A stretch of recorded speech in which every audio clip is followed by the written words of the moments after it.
आज का हमारा टॉपिक है ट्रिग्नोमेट्री। ट्रिग्नोमेट्री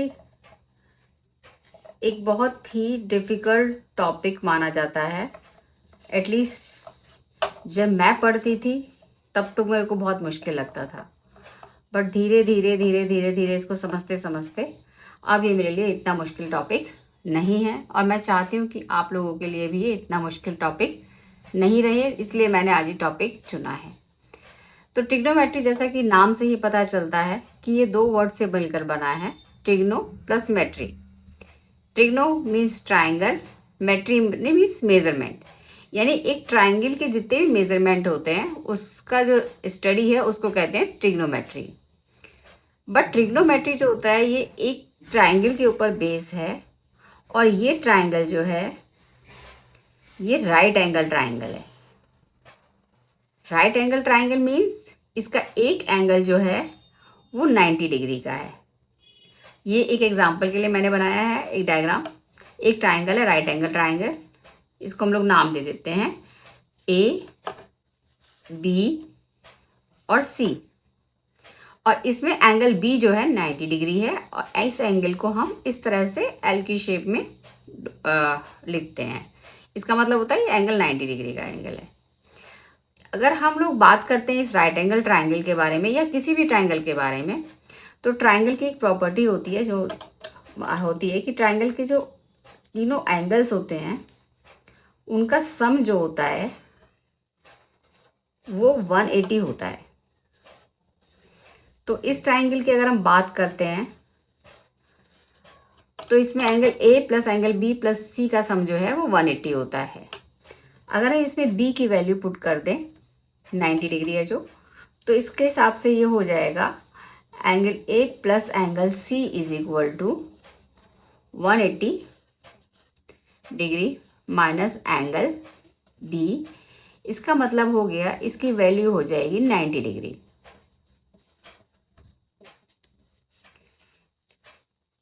इन दोनों एंगल का सम ए प्लस सी का सम जो होगा वो 90 डिग्री के बराबर होगा। अगर सी का सम थीटा मान लिया जाए तो ए का वैल्यू जो होगी 90 माइनस थीटा, या फॉर एग्जांपल अगर थीटा की वैल्यू हम 30 ले लेते हैं तो ए की वैल्यू 90 माइनस 30 यानी 60 डिग्री हो जाएगी। तो ये एक ट्रिग्नोमेट्री के लिए बेसिक है जो कि हमें एंगल्स के बारे में पता होना चाहिए। अब आते हैं हम ट्रिग्नोमेट्री में राइट एंगल ट्राइंगल के साइड्स के बारे में। तो साइड्स के लिए हम इस ट्रिग्नोमेट्री में पाइथागोरस थ्योरम यूज करते हैं जो हमने पहले पढ़ी हुई है। मैं एक बार सिर्फ आपके लिए रिवाइज कर रही हूँ।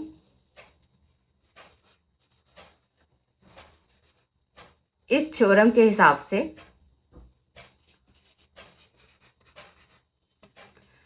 ये थ्योरम ये कहती है कि 90 डिग्री के सामने वाली लाइन का स्क्वायर, ये 90 डिग्री है, ये इसके सामने वाली लाइन है, it means AC square.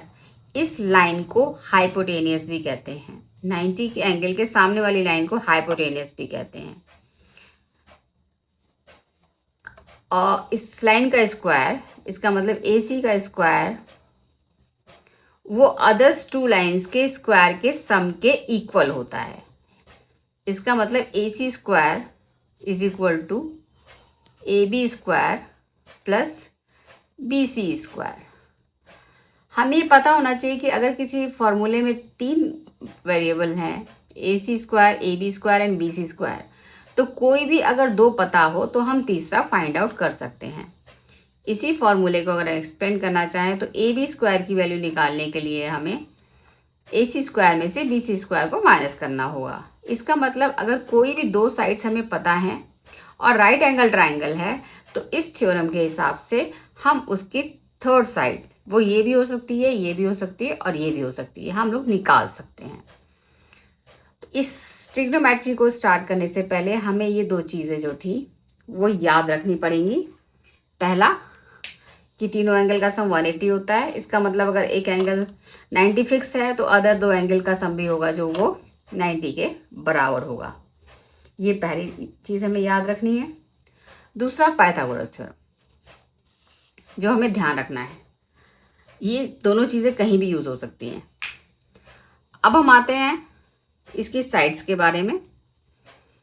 Sides के बारे में अगर हम और समझने की बात करें तो हम पाइथागोरस थ्योरम के हिसाब से हम जानते हैं, हम इजीली अगर हमारे सामने कोई डायग्राम बना हुआ है तो हम उसमें हाइपोटेनियस निकाल सकते हैं। एक और नया डायग्राम में लेती हूँ। ये डायग्राम कुछ इस तरह का है। इसमें ये एंगल 90 डिग्री है। इसका नाम दे देते हैं हम लोग ABC। अगर हम बात करते हैं इस ट्रायंगल के बारे में और हम सबसे पहले बात करते हैं हाइपोटेनियस के बारे में, तो डायग्राम को देखते ही हमें पता चल जाता है कि इसमें एंगल C जो है 90 डिग्री एंगल है। अगर C 90 डिग्री एंगल है तो AB जो होगा वो हाइपोटेनियस है इसका। इस तरह से हाइपोटेनियस इस डायग्राम में और इस डायग्राम में बहुत फर्क है, बट हम लोग इजीली हाइपोटेनियस निकाल सकते हैं। हाइपोटेनियस के अलावा 2 लाइन और हैं, और इन दोनों लाइंस का जो टर्म है, 3 टर्म यूज होती हैं। एक हाइपोटेनियस, एक होता है परपेंडिकुलर, और थर्ड होता है बेस। तो हाइपोटेनियस मैं आपको समझा चुकी। 90 का एंगल देखते ही आप समझ जाइए कि जो 90 के एंगल के सामने वाली लाइन है हाइपोटेनियस है। अब बाकी 2 चीज़ें रह गई, परपेंडिकुलर और बेस। ये दोनों चीज़ें डिपेंड करती है उस एंगल के पे जिस एंगल का हम लोग ट्रिग्नोमेट्री स्टडी करने वाले हैं, रेशियो निकालने वाले हैं। अगर हम इस डायग्राम के हिसाब से बात करें तो हम इसमें लेते हैं angle C as per angle C is equal to theta. अगर हम एंगल C थीटा के बराबर ले लेते हैं तो हमारा जो इस थीटा के सामने वाली लाइन होगी, जो भी हम एंगल ले रहे हैं उसके सामने वाली जो लाइन होगी वो उसका परपेंडिकुलर होगा। एंगल C थीटा लेते हैं तो हमारा जो परपेंडिकुलर होगा P वो होगा AB। और अगर ये P परपेंडिकुलर है तो बच गया BC, तो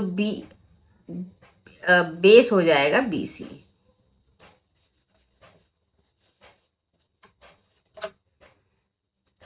तो इस ट्रायंगल में मैं दोबारा रिपीट कर रही हूँ, इस ट्रायंगल में 90 के सामने का एंगल होगा हाइपोटेनियस। जिस एंगल के बारे में हमें रेशियो निकालने हैं उस एंगल के सामने वाली लाइन होगी परपेंडिकुलर, और जो थर्ड लाइन बची वो बनेगी बेस। ये तो बात की हमने इस वाले डायग्राम के हिसाब से। अब अगर हम बात करते हैं इस डायग्राम के हिसाब से, और इसमें हम एंगल लेते हैं B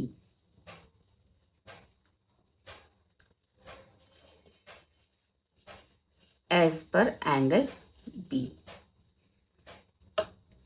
तो एज पर एंगल B अगर हम देखते हैं तो पहले हम लोग इजी चीज देखते हैं हाइपोटेनियस। तो hypotenuse again it will be AB। क्यों हुआ AB? क्योंकि ये 90 के सामने का लाइन है। अब आते हैं परपेंडिकुलर पे, क्योंकि एंगल जैसे ही हमें मिल जाता है हमें परपेंडिकुलर इजीली हो जाता है। तो B के सामने वाली लाइन, इसका मतलब AC विल बी परपेंडिकुलर।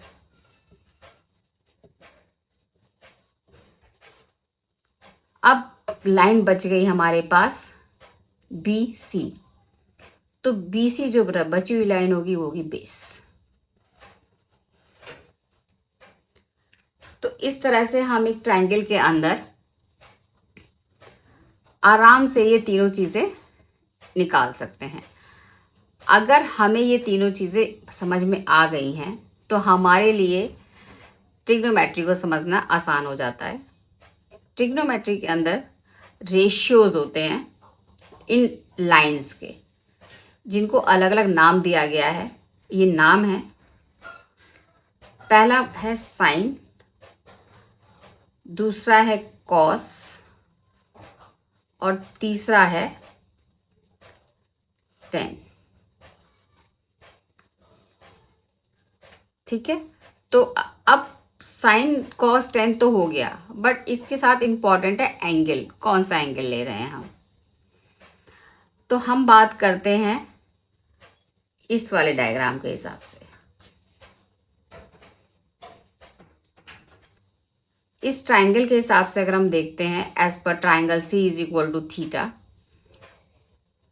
तो we will taking the angle theta. हम लोग ले रहे हैं थीटा एंगल सी को, कॉस में भी हम लोग थीटा ले रहे हैं और टेन में भी थीटा ले रहे हैं। तो हम साइन कॉस की पहले बात करते हैं। इस ट्राइंगल के हिसाब से साइन थीटा जो होता है वो रेशियो होता है ए बी अपॉन ए सी। इसका मतलब परपेंडिकुलर अपॉन हाइपोटेनियस। इसका मतलब इसकी वैल्यू हो जाएगी ए बी अपॉन ए सी। अब अगर हम बात करते हैं कॉस की, कॉस की वैल्यू होती है बेस अपॉन हाइपोटेनियस। अभी हमने यहाँ देखा कि किस तरह से परपेंडिकुलर और बेस निकालते हैं। तो कॉस थीटा की वैल्यू हो जाएगी बी सी अपॉन ए सी। उसके बाद बात करते हैं हम टेन थीटा की। टेन थीटा की वैल्यू हो जाएगी A B perpendicular upon B C. इसमें हाइपोटेनियस इन्वॉल्व नहीं है। ये बेसिक टर्म्स हैं ट्रिग्नोमेट्री के लिए। इस सब को समझने के लिए पहले हमने एंगल्स को स्टडी किया, उसके बाद हमने लाइंस को स्टडी किया और हमने उसके बाद ये तीनों टर्म्स को डिफाइन किया। अभी 3 टर्म्स और भी हैं जिसको हम लोग स्टडी करेंगे, बट वो 3 टर्म जो है, इन्हीं 3 टर्म का एक्सपेंशन है, रेसिप्रोकल है। तो उसके बारे में बात करते हैं। पहला है साइन थीटा। साइन थीटा का रेसिप्रोकल होता है कॉसेक थीटा। इसकी वैल्यू जस्ट अपोजिट होती है ए सी अपॉन ए बी। उसके बाद आता है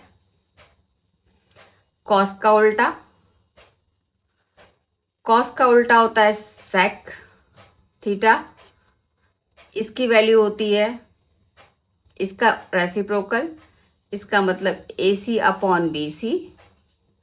और लास्ट 10 का उल्टा होता है कॉट थीटा।